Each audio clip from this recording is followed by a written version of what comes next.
All right, so we came up with these two plots for the frequency response for the RL circuit. And of course, we saw that they match LT Spice. Again, what we're looking at here is the flat or solid red is the magnitude, and the dotted red is the phase. And of course, the phase is on this right-hand side y-axis, and the magnitude is on this left-hand side axis here.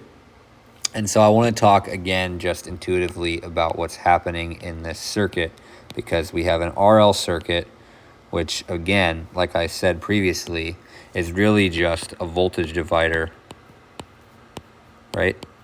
Where the impedance here is ZR and the impedance here is ZL, which is J omega L, which is 2 pi FL, J 2 pi FL. Sorry, let me just undo that. J 2 pi FL. All right, and so again, let's take a look at what happens at the extremes here. So again, we're plotting the ratio of the output to the input. Again, my input is 1 volt, so I didn't plot the ratio, I just plotted the output voltage. And so let's take a look at what happens. At a frequency of F equals 0, right? F equals 0 sends this entire impedance to 0, right? So at DC, F equals 0, this impedance is 0, which means this is just a short. So my output voltage, V out here, would be equal to 0 volts, right? And that's exactly what we see. At very low values of frequency, we get 0 for our output, right? And that's exactly what we'd expect to see. An inductor behaves like a short at DC or at low frequencies.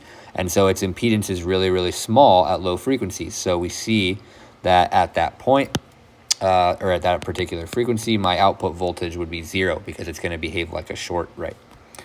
Okay, what about at high frequencies? Well, at high frequencies, the impedance is proportional to the frequency. So as I let frequency get really, really large, right? If I let frequency tend off towards infinity, then I get a huge impedance here. And so if there's a huge impedance there, it's basically, you know, an open circuit. Oops, way too big of an eraser. It's basically an open circuit here.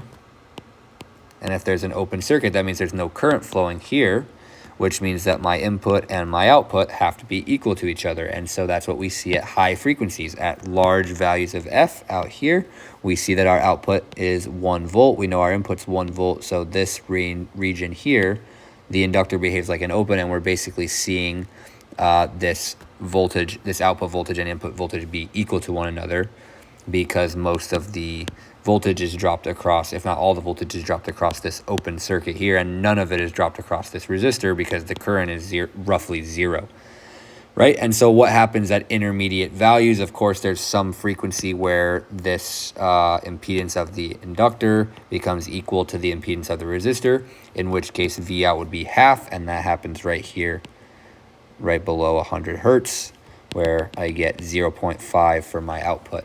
And all these frequencies in between are just different frequencies where the value of the impedance here is comparable to R. And at the extremes, again, we see that the inductor behaves like a short at low frequencies and like an open at high frequencies, okay? So this is the intuitive understanding of the RL circuit. I'm gonna go ahead and end this video here. And in the next video, we will talk about the cutoff frequency for the RL circuit. And then we'll be done with this section and we will move on to Bode plots, which is directly related to what we're doing right now. It's actually exactly what we're doing right now, but just representing the data in a different way. So I'm gonna go ahead and end this video here.